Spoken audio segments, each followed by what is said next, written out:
It would be reasonable to think that the environment is the source of differences in cognitive skills, that we are what we learn. It is clear, for example, that human beings are not born with a full vocabulary. They have to learn words. Hence, learning must be the mechanism by which differences in vocabulary arise among individuals. And differences in experience, say, in the extent to which parents model and encourage vocabulary skills or in the quality of language training provided by schools, must be responsible for individual differences in learning. Earlier in this century, psychology was in fact dominated by environmental explanations for variance in cognitive abilities. More recently, however, most psychologists have begun to embrace a more balanced view, one in which nature and nurture interact in cognitive development. During the past few decades, studies in genetics have pointed to a substantial role for heredity in molding the components of intellect, and researchers have even begun to track down the genes involved in cognitive function. These findings do not refute the notion that environmental factors shape the learning process. Instead, they suggest that differences in people's genes affect how easily they learn.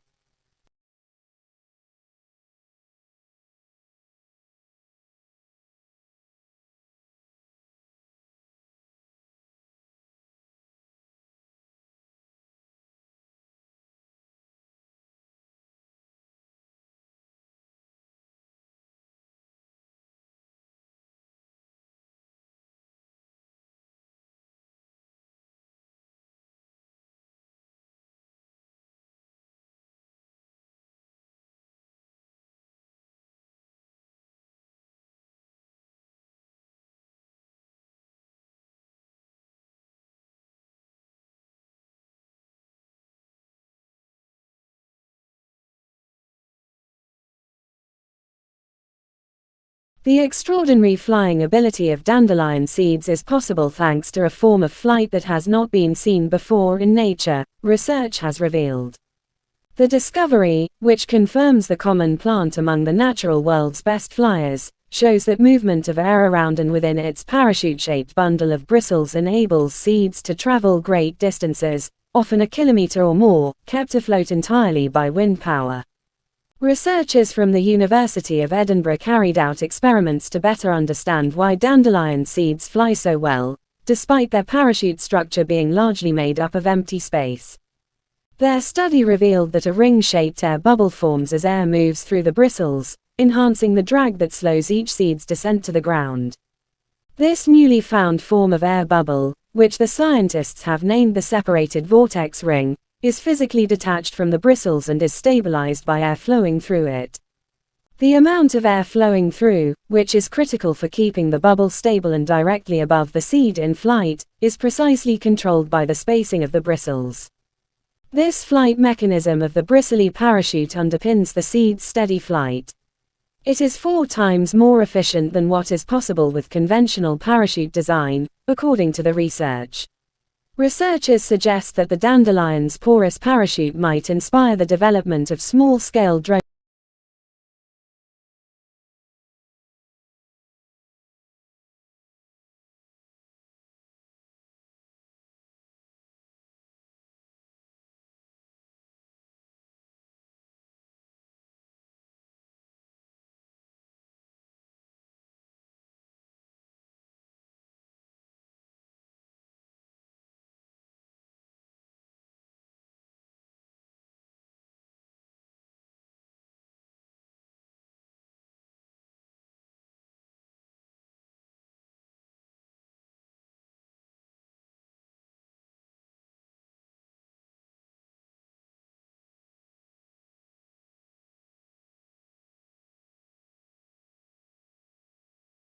We can't see it, but brains hum with electrical activity. Brain waves created by the coordinated firing of huge collections of nerve cells pinball around the brain. The waves can ricochet from the front of the brain to the back, or from deep structures all the way to the scalp and then back again. Called neuronal oscillations, these signals are known to accompany certain mental states. Quiet alpha waves ripple soothingly across the brains of meditating monks. Beta waves rise and fall during intense conversational turns. Fast gamma waves accompany sharp insights. Sluggish delta rhythms lull deep sleepers, while dreamers shift into slightly quicker theta rhythms. Researchers have long argued over whether these waves have purposes, and what those purposes might be. Some scientists see waves as inevitable but useless byproducts of the signals that really matter, messages sent by individual nerve cells. Waves are simply a consequence of collective neural behavior, and nothing more. That view holds. But a growing body of evidence suggests just the opposite. Instead of byproducts of important signals, brain waves are key to how the brain operates, routing information among far-flung brain regions that need to work together. Mitz Miller is among the neuroscientists amassing evidence that waves are an essential part of how the brain operates.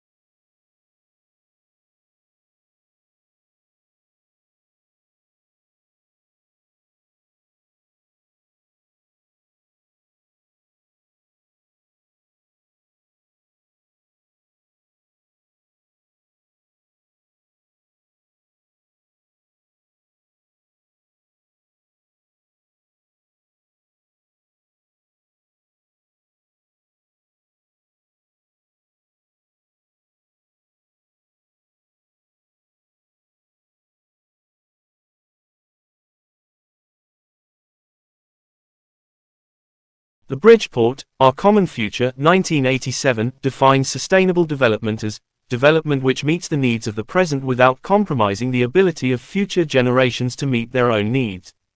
Implicit in this definition is the idea that the old pattern of development could not be sustained.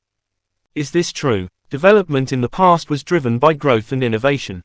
It led to new technologies and huge improvements in living standards.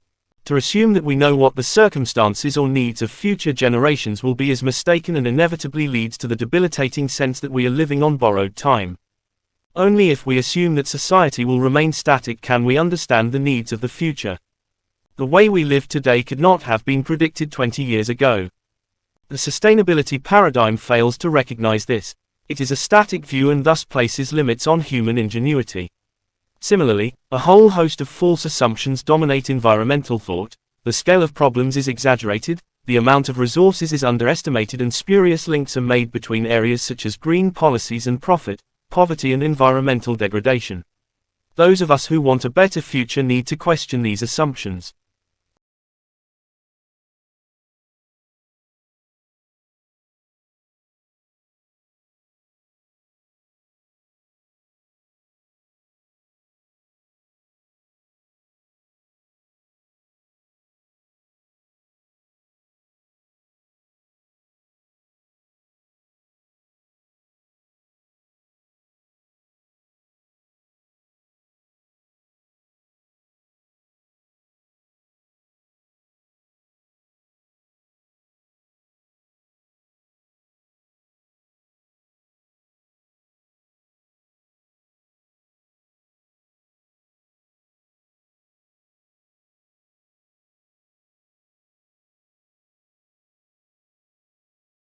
Is the purpose of history to promote a strong national identity and support national myths?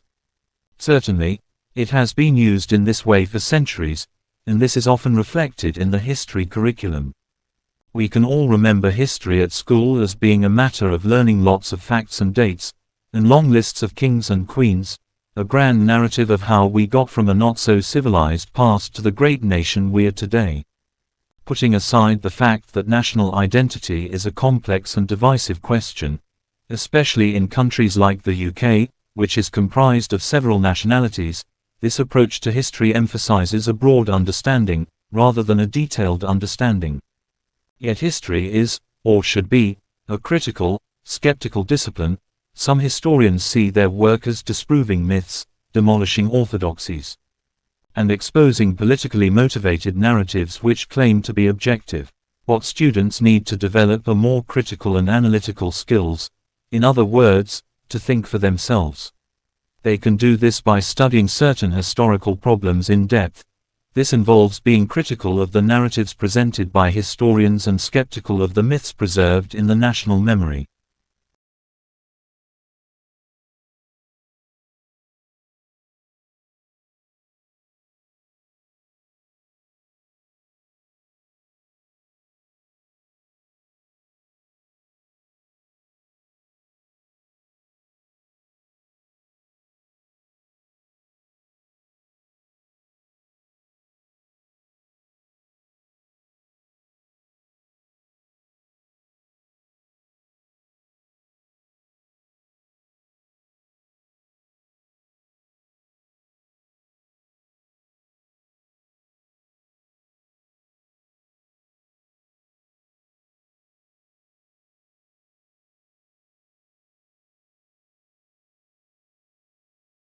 The area that is now South Africa has been inhabited by humans for millennia. The San, the original inhabitants of this land, were migratory people who lived in small groups of about 15 to 20 people. They survived by fishing and hunting and by gathering roots and other wild foods. They did not build permanent dwellings but used rock shelters as temporary dwellings. Around 2,000 years ago, Khoikhoi pastoralists migrated to the coast. In the eastern part of present-day South Africa, iron working societies date from about 300 AD. The Botswana and Nguni peoples arrived in this region around 200 AD. They lived by agriculture and stock farming, mined gold, copper and tin and hunted for ivory and built stone-walled towns. Over the centuries, these societies had diverse contacts with the Khoisan. Strife between the San and the Khoikhoi developed over competition for game. Eventually the Khoikhoi became dominant. These peoples lived in the western part of present-day South Africa and are known collectively as the Khoisan.